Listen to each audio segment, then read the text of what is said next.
अंजलि, खुद ही पूछ लो।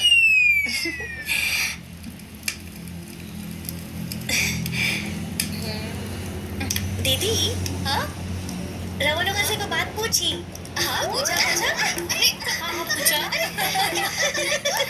बच्चा लोग खेल में करी नबत्ता ढीलो कुन्ना पासा ज्यादा बुलाई गया है के साथ खेले और हम लेके पूरे गांव घुमाए।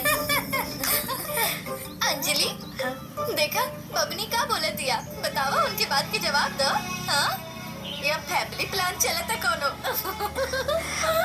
ना दीदी, ऐसी कोनो बात नहीं। अरे ऐसा बात नहीं के तो हमनी के दीदी से बुआ कब बनेगी? बोला बोला, अरे बोला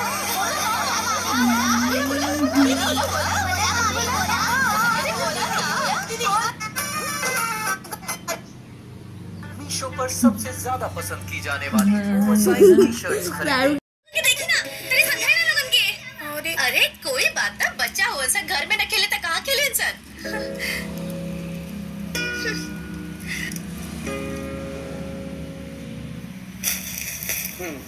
अच्छा सुनिए जी, एगो बात पूछी। हाँ जल्दी पूछे जल्दी। इराव भाई लोग कब जाई हैं? हम क्या कमाल जगह जाए कौन जानी। अरे